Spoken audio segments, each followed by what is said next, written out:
Salut tout le monde, c'est DocWeek. Aujourd'hui, je vais vous proposer, je vais vous présenter le Battlelog disponible en ligne depuis le site bf4play.com. J'ai regroupé un petit peu ce qui proposait, parce qu'il y a eu pas mal de mises à jour, et je vais vous faire donc une présentation un petit peu générale, et puis en plus j'ai un petit peu amélioré le Battlelog. J'ai notamment ajouté un lien Discord éditable, un lien vers TeamSpeak, pareil, éditable, et cette version-là est essentiellement conçue pour jouer en LAN. Vous pouvez aussi tenter de jouer sur Internet, mais il faudra ouvrir des ports. Ça risque d'être un petit peu capricieux, et surtout en termes de sécurité, c'est pas top. Mais bon, vous pouvez quand même le faire. Donc, euh, ça reprend un petit peu toute l'archive qu'on peut retrouver donc sur le site officiel. Hop, voilà, après il faut aller dans le forum et on retrouve tous les liens. Alors, après, il faut chercher un petit peu partout, hein, mais on retrouve tout sur le forum. Voilà, vous vous inscrivez si vous le désirez, c'est plus simple, voilà. Blaze, voilà, c'est celui-là. Et après, faut faire le tour complet de tout ce qui est disponible. Ça, c'est le launcher qui propose par défaut. Moi, je me suis permis d'en refaire un qui correspond plus à mes besoins et qui corrige quelques petits bugs qu'il présente. Voilà, ensuite vous avez l'ensemble des fichiers avec toutes les explications. Je vous laisserai faire le tour par vous-même.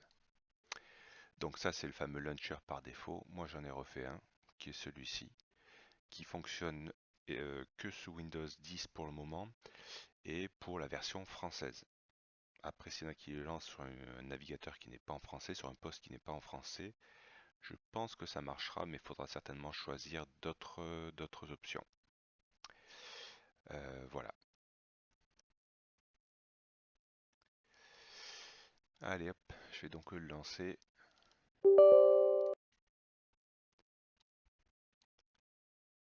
Donc par défaut, en fait, il commence à faire un nettoyage du fichier host si il reste des résidus de votre session précédente. Ensuite, voilà, c'est là où la différence peut se faire lorsqu'on a un navigateur ou un poste qui est dans une autre langue autre que français.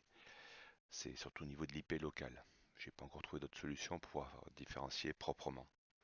Donc en tout cas en français ça fonctionne très bien, il n'y a pas de problème. Donc moi dans mon cas, je vais donc choisir le 2, puisque je vais jouer en local. Ensuite, il va vous proposer de lancer BF3, BF4 et Battlefield Bad Company 2, ou BF3, BF4 ou Battlefield Bad Company 2 solo, ou Battlefield 3 solo. Alors quand je dis solo, c'est le serveur tout seul, hein, bien sûr. Un serveur Battlefield Bad Company 2, serveur Battlefield 3 ou serveur Battlefield 4. Pour la démo, je vais lancer simplement tous les serveurs en même temps. Donc je choisis 0. Hop.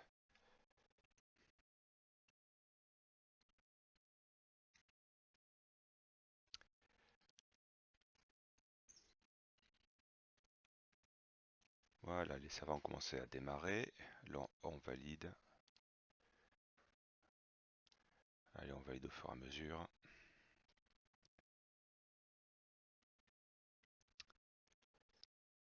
Ah, j'ai oublié de préciser un petit point. Lors du premier lancement, en fait, il va lancer le serveur web qui se trouve dans XAMPP. Je vais le déplacer, hop. Moi, il démarre directement, il n'y a pas de problème, mais si vous déplacez, ou si c'est votre premier lancement du serveur, en fait, le serveur XAMPP ne démarrera pas. Il faut dans un premier temps lancer, il est où? Setupexamp.bat. Il va vous permettre, en fait, il va récupérer les informations, il va créer des fichiers par rapport au répertoire où il se trouve. C'est pour ça que je dis soit c'est le premier lancement, la première fois que vous le lancez, le serveur, soit c'est lorsque vous déplacez de répertoire. Vous changez de répertoire, il faudra absolument le relancer. Sans quoi, en fait, le serveur ne démarrera pas correctement. Donc voilà, par défaut, il démarre.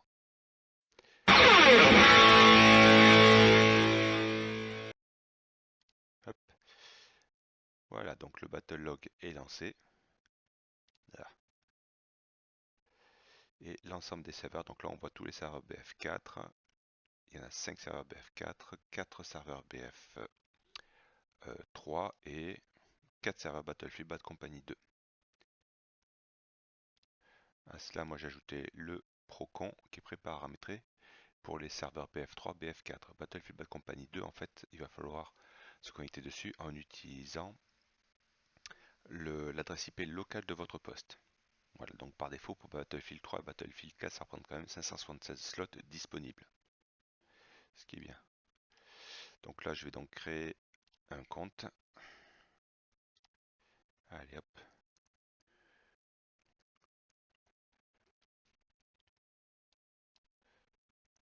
Du coup, on la joue. C'est uniquement sur votre machine. Donc vous pouvez créer ce que vous voulez. Simplement pouvoir avoir un suivi de tous vos comptes. Voilà. Donc là, par défaut, à noter aussi. Par défaut, le launcher que j'ai créé lance Edge et non pas Firefox ou Chrome. Par défaut, mon navigateur sur mon poste, c'est Firefox. Mais il y a un petit bug lorsque l'on clique sur le serveur ici, en fait, il ne se lance pas correctement. En revanche, avec Chrome ou Edge, ça fonctionne correctement, il n'y a pas de souci. Du coup, moi, comme j'ai pas Chrome, enfin, c'est pas mon navigateur par défaut, et que Edge est d'office sur tous les postes Windows 10, je me suis permis de le préparamétrer avec Microsoft Edge. Mais si vous prenez l'URL et que vous la collez dans Chrome, ça fonctionnera de la même manière. Voilà, donc ça c'est ce que je me suis permis moi d'ajouter, qu'on peut désactiver et paramétrer à volonté dans le fichier de config 1 qui se trouve à la racine du serveur. Hop. Il se trouve, donc je rentre dans le... Ah ben je suis dedans. Allez, hop, dans le fichier, il s'appelle config 1, voilà. Voilà, Discord, si on le passe 0, il disparaît, et ici ça c'est le channel par défaut. Pareil pour le forum, si on le passe à 0, il disparaît. Par défaut, vous voyez que je vous renvoie sur le site officiel. Le lien vers TeamSpeak, c'est la même chose.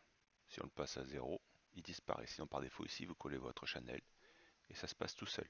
L'avantage qu'a avec TeamSpeak, c'est qu'en plus, il va associer le pseudo que vous avez créé sur le serveur. Il va directement l'intégrer lors de la connexion. C'est un petit truc en plus. Ensuite, les vidéos. Par défaut, il n'y avait que des vidéos pour BF3. Moi, j'ai rajouté quelques vidéos que j'ai trouvées plutôt sympas et qui sont assez représentatives du jeu. En sachant que si vous gagnez de l'espace sur votre ISO, vous n'avez qu'à désactiver les vidéos et supprimer toutes les vidéos dans le répertoire. Pour BF3, c'est la même chose. On retrouve exactement la même chose. On supprime les vidéos en désactivant le bouton vidéo et on n'est plus embêté. Pour le téléchargement, par défaut, il n'y avait pas autant de fichiers. Moi, je les ai séparés par langue, sachant que normalement, très peu sont nécessaires, mais je les ai mises en plus au cas où. Et surtout, pour la version française, normalement, je pense que ça doit être compatible avec d'autres versions autres que français, mais enfin bref. Pour le client, en particulier pour ceux qui ont la version officielle origine, ça permet de switcher, de passer de version LAN à la version origine. Moi, c'est ce que j'utilise. Voilà. Pour BF3, vous avez aussi le coop. Moi, chez moi, il présente un petit bug. Quand je veux me connecter à mon client, il ne fonctionne pas très bien. Bon, bref, c'est pas la priorité. Voilà, et après on fait Start Mission et ça démarre. Donc là, on a l'ensemble des serveurs disponibles qui s'affichent ici. Hop, on sélectionne et dessous, on peut voir les paramètres du serveur, le nom du serveur, les cartes disponibles sur le serveur, etc. Ce qui est plutôt sympa. Un gros travail a été fait par BSH Tornado et ses collaborateurs, ainsi que la communauté, mais surtout BSH Tornado. Pour BF4, c'est le même principe. Hop, on choisit un serveur. Moi, j'ai rajouté un en plus pour les Easter eggs. Voilà, et là on choisit, et pareil, on voit l'ensemble des cartes disponibles. Voilà, mode hardcore, mode classique. Donc je vais par exemple aller sur celui-ci. Je clique, c'est là comment ça s'appelle, où Firefox ne fonctionne pas correctement. En fait, là, on va voir que ça va évoluer. Sur Firefox, si ça ne bouge pas. Le client va démarrer, mais en fait, il n'y a pas de liaison entre, il n'y a pas de dialogue entre le serveur et le client. Donc là, pour rappel, je fais tourner pas mal de serveurs, plus le client, plus l'enregistrement de la vidéo. Donc ça demande quelques instants, voilà, de démarrage pour pouvoir accéder au serveur. Après, je vous montrerai aussi les emblèmes. Par défaut, il y avait pas mal d'emblèmes. J'ai quasiment doublé le nombre d'emblèmes. J'ai rajouté, il y a quelques-uns que j'ai modifiés parce qu'ils étaient un peu trop dégueulasses à mon goût.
Je vais simplement aller modifier, du coup vous présenter en même temps les emblèmes disponibles.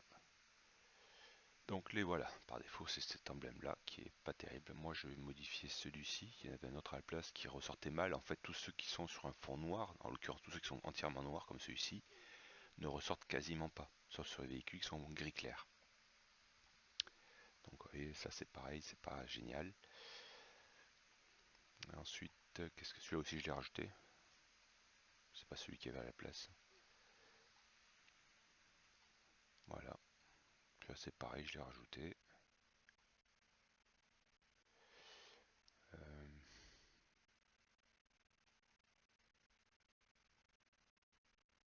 Celui-ci aussi je l'ai rajouté.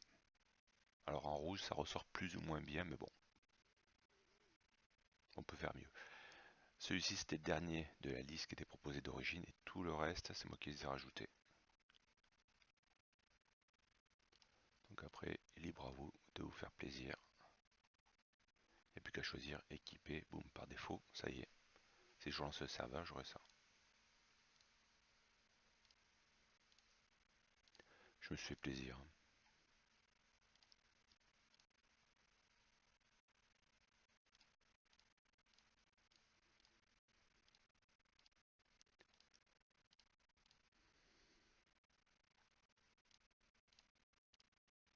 Celui-ci ressort très bien sur les véhicules du coup.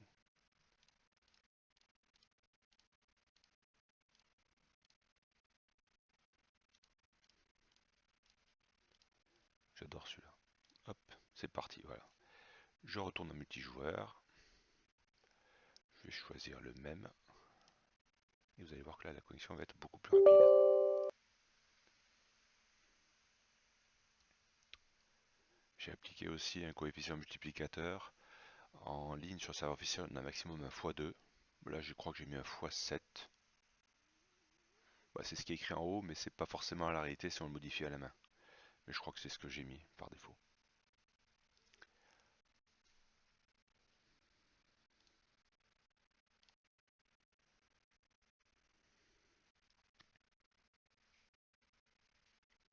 Je vous expliquerai après comment éteindre le serveur.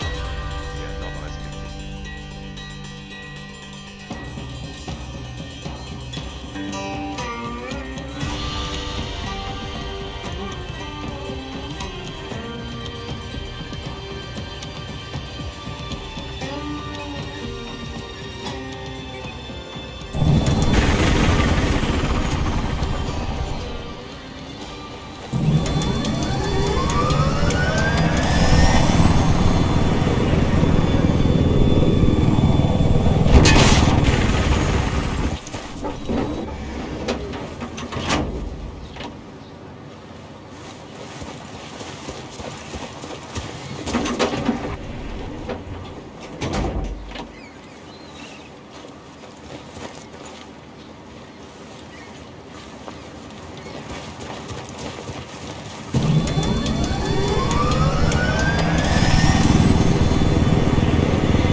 rajouter des bots, mais je vous préviens, ils sont cons comme des barreaux de chaise.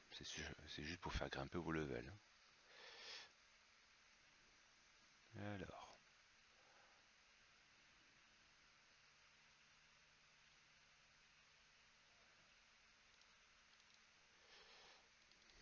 voilà.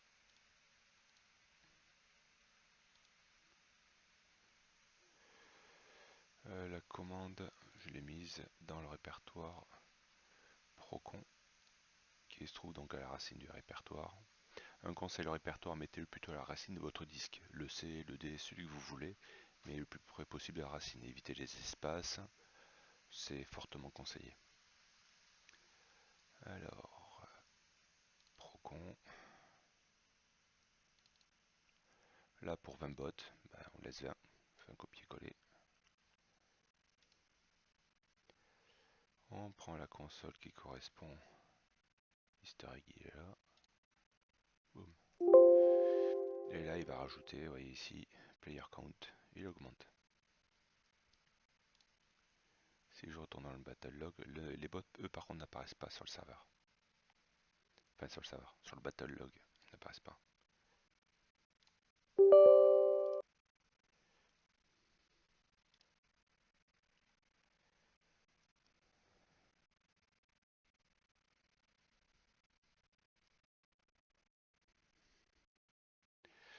La partie du Battlelog qui correspond à Battlefield Bad Company 2 est juste en phase de test pour l'instant.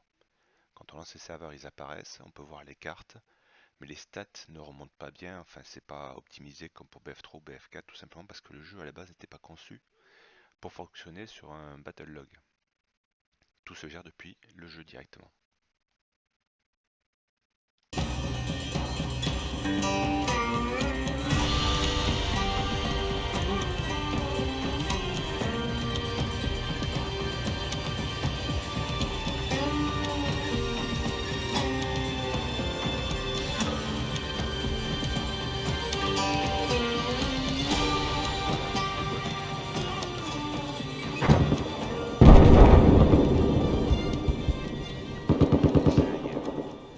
Voilà.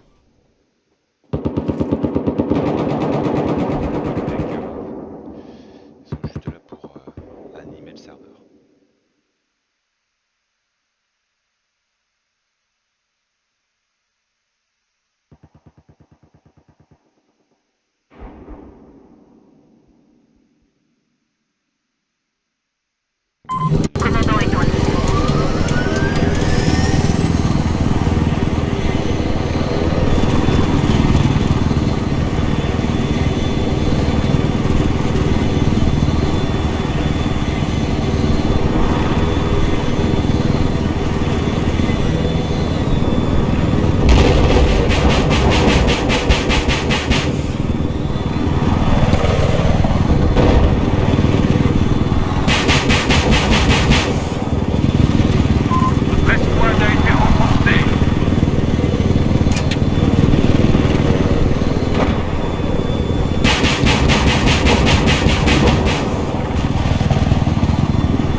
Je vais vous montrer la partie Battlefield Bad Company 2. Donc, comme je vous disais tout à l'heure, le Battle Log rame, qui est le serveur ou qui est pas, il rame de toute façon.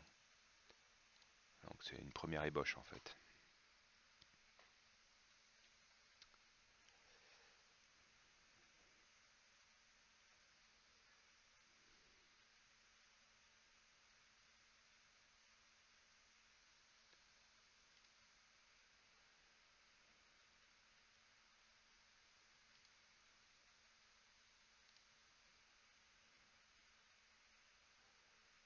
On voit que les serveurs sont bien connectés, ils remontent même pas en fait. Bref, bon, côté client en tout cas, ça marche correctement. La traduction c'est pareil, j'en ai fait un maximum. Alors, pas trop sur Battlefield Bad Company 2, mais Battlefield 3 et surtout Battlefield 4. C'est là où j'ai le plus avancé sur la traduction. C'est extrêmement long, c'est horrible.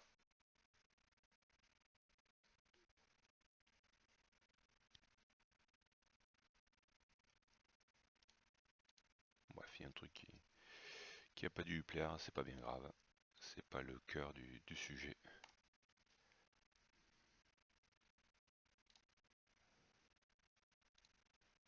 Au niveau du classement, bon là pour le coup il n'y a que moi. Hop, aperçu.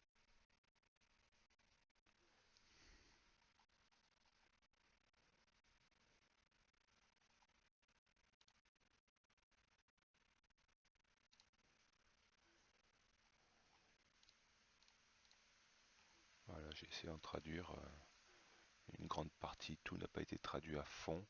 S'il y a quelques erreurs, bon ben, faudra le corriger au fur et à mesure. Ce sera repris.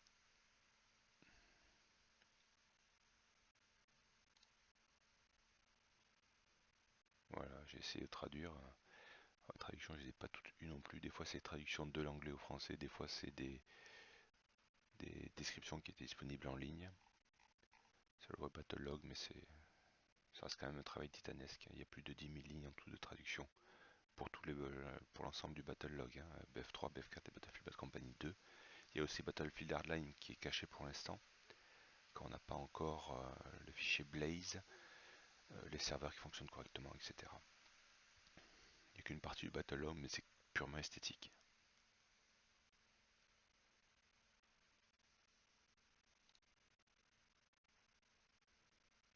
On voit qu'il est encore en train de charger. Cette partie-là est toujours plus longue à charger que le reste.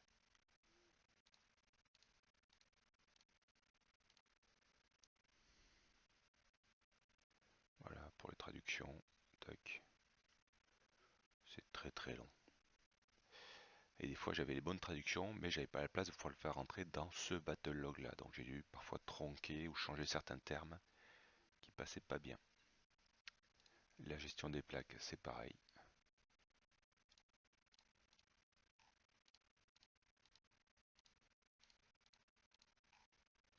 Etc. Toutes les plaques.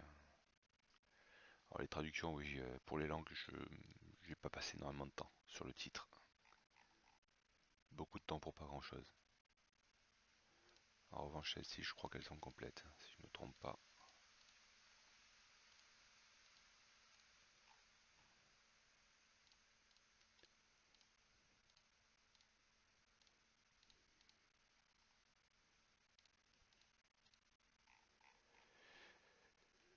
Voilà. Ensuite, comment fermer proprement? En fait, il faut tout reprendre, mais dans le sens inverse. C'est le meilleur moyen de ne pas se tromper. Simplement, si vous fermez en premier, exemple, puis les autres, exemple, en fait, c'est le serveur, une base de données, il va conserver le statut des serveurs comme étant en ligne. Au prochain coup, vous allez le redémarrer, en fait, il dira, moi j'ai encore les serveurs. Donc, en fait, il va réserver les slots des serveurs, il va les cumuler, ça va tout décaler par rapport au Battlelog. L'emplacement, le nombre de serveurs, en fait, est mis en dur pour l'instant. On ne peut pas se permettre de les modifier, sinon il faut aller après dans la base de données et tout nettoyer à la main. Ce qui n'est pas pratique du tout. Je vous conseille pas.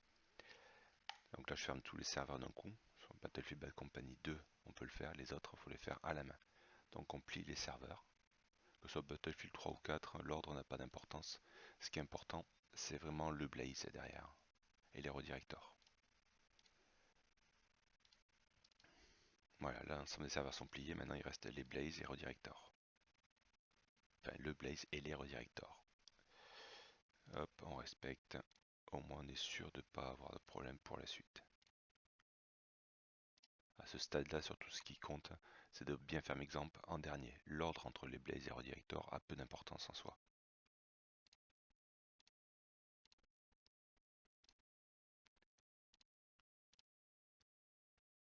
On ferme et ici on n'oublie pas de venir plier exemple. Voilà. C'est tout. J'espère que ça vous a plu. N'hésitez pas à poser des questions. Je tâcherai d'y répondre au mieux. Passez d'abord par le forum. La langue par défaut, c'est l'anglais. Donc utilisez Google Traduction si l'anglais n'est pas votre tasse de thé. Et puis on tâchera de trouver des solutions aux problèmes rencontrés. Merci. Salut.